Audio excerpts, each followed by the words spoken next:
Oh, It's story time. okay. So story time tonight is called John Kruk and the FBI. And I also named it side All-Star Stories from former MLB All-Star John Kruk.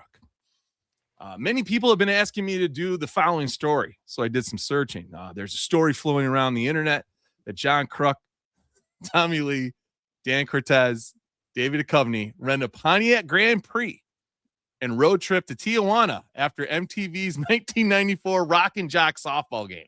The story is filled with all sorts of fun tidbits. They had 2 gallons of absinthe, peyote, and a homemade flamethrower. I am sad to inform you that the story we have read online is totally fake. It's totally farcical. It's not real. It's fugazi, as Sammy Davis Jr. would say. It's sad, but we should have known there is no way 4 adults could fit in a 1994 Pontiac Grand Prix. So here's the thing about John Kruk. He's full of great stories, and he shares them with the fans on the regular. Just on June 11th, John Kruk told a story about being left in Mexico City, and he was probably going to die, according to him. From Yahoo Sports, he says, during the Phillies win over the Blue Jays, broadcaster John Kruk, known for his humorous storytelling, shared the tale of being left in Mexico City on the way to Venezuela for the 1986 Caribbean Series for not having a passport. He says, some kid came up to me, had to be like 19. It didn't speak English. He asked me to come with him, and I'm like, what the hell? Kruk said on Wednesday night's NBC Sports Philadelphia broadcast, I got in the car with him, and I'm like, I'm probably going to die, but it's been a good run. We flew to Mexico City, and the team, just left me there. The team flew to Venezuela from Mexico City, and they just left me at the airport. Kruk played in the bigs from 1986 to 1995 for the Phillies, Padres, and our Chicago White Sox, hitting 100 career home runs and making 3 straight All-Star appearances from 91 to 93 with Philadelphia. In 1986, he was playing for the Águilas de Mexicali of the Mexican Pacific League, forcing him to make the strenuous trip to Venezuela. So while he's stuck in Mexico City, he goes to visit the U.S. consulate, and they said, no, you cannot go to Venezuela. And this is when he was still being looked at by the FBI. So I'm sure they had a no-fly zone for me, Kruk said. And they took me to the Mexican consulate. They also said no. The next morning, I went back to the U.S. consulate, and they gave me a 6-day work visa. I don't know what happened in 24 hours, but they're like, sure, here's your work visa. Okay, so he flew to Venezuela, and he got there that evening, and they picked him up at the airport, and someone else had picked him up, and he had no idea who they were, Kruk said. They had my equipment bag, but the problem was that they had been trying to get me on a flight to Mexico City with the team. They gave away all his crap, his glove, his uniform, all these things to try to bribe to get him on the plane. After Kruk was picked up at the airport, he went directly to the ballpark for game 1 of the Caribbean Series, where he had to wear a left-handed pitcher's glove, a different uniform, and running shoes. So I tried to find pictures of this, but I could not find pictures. So 86, no pictures of John Kruk in running shoes, wearing a left-handed pitcher's glove. Kruk and his team won the Caribbean Series title, and that was the end of that. Now, what he just glossed over in that story on the broadcast, where he's like, oh yeah, that was the time I was getting looked at by the FBI. What?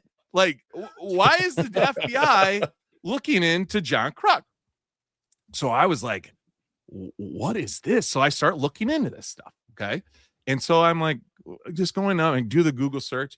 And this is what I found. It said, it all began at the end of 1987 season when Roy Plummer and Jay Hafner, 2 acquaintances from Kruk's hometown of Kaiser, West Virginia, invited themselves to visit him in San Diego. Each of them had recently come into large sums of money, which they had explanations for. And eventually, the 3 rented a house together after the baseball season ended. The 3 spent a lot of time on the town, with Plummer picking up every tab every time. until Kruk went to Mexico to play winter ball in order to get in shape for the upcoming season. So like they were together, and then he left to go play winter ball in Mexico to get in shape. And I don't know if you've ever seen pictures of John Kruk, but the man was never in shape. He was brown. So this is what he was. So, he was in shape with something. Like Mexico to get in shape sounds like I just got to go play some ball for a little bit to get back in the field because I've just been drinking and chewing tobacco for 3 months. So like that feels do something. John Kruk getting in shape feels like when someone's like really drunk and they're like, I just need a couple Miller Lights so I could sober up. Right? Right. Yes. So when he returned from Mexico playing winter ball, rumors about his roommates using drugs and being out of control, which he had previously dismissed, were more prevalent than ever. I kept hearing more from spring training. When I got back from the season, I didn't know what excuse to make for them, but I needed to find my own place, Kruk said. Then, of course, the FBI comes in right before batting practice, and it's holy crap. The FBI questioned Kruk and showed him a picture of Plummer robbing a bank wearing a hat that read American by birth, West Virginian by the grace of God.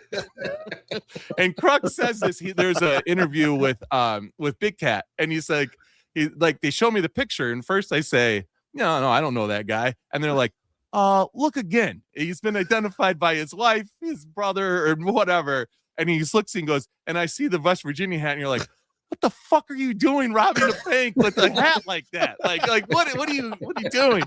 So the FBI told Kruk that Plummer believed he was the one that had turned him in. So then Kruk is like all freaked out because here's this guy that he just moved out, like from his hometown. Now is let him like he thinks that Kruk turned him in, gave him up to the FBI, and he is terrified. And so he's hearing from the FBI and other people that he's a drug-possessed, gun-toting psychopath now. And everyone's telling me he's coming after you, Kruk said. Every knock on the door could be a teammate or it could be him. It scared the shit out of you. So this is his last season with the Padres. And he had a horrible year because he was like in fear for his fucking life because he thought this guy was going to come kill him because the FBI made it seem like he had turned him in. And so and they're like, yeah, John Kruk turned you in, which was like a real dick move by the cops. So like the fear remained with Kruk all season long as Plummer stayed on the lam until he was apprehended in late September. He didn't go out with his teammates or anyone else, opting to stay in his hotel room out of fear of retribution for snitching he didn't even do. He confided what he was going through with just one teammate, Randy Reddy. And as he told the Gazette 2 decades after the season of terror, 0 for 4 meant absolutely nothing to me at that time. The only thing I wanted to do was get the season over with. Sadly, on January 24th in 2008, Roy Plummer, who was the bank robber, they ended up finding the guy, they arrested him and put him in jail.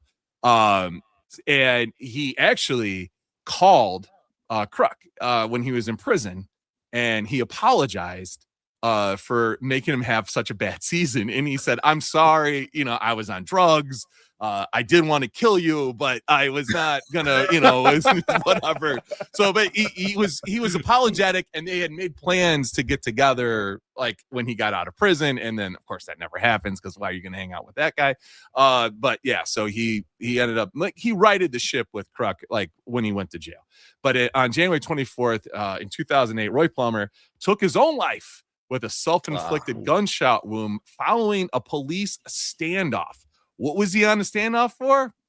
Being a person of suspect for robbing another bank.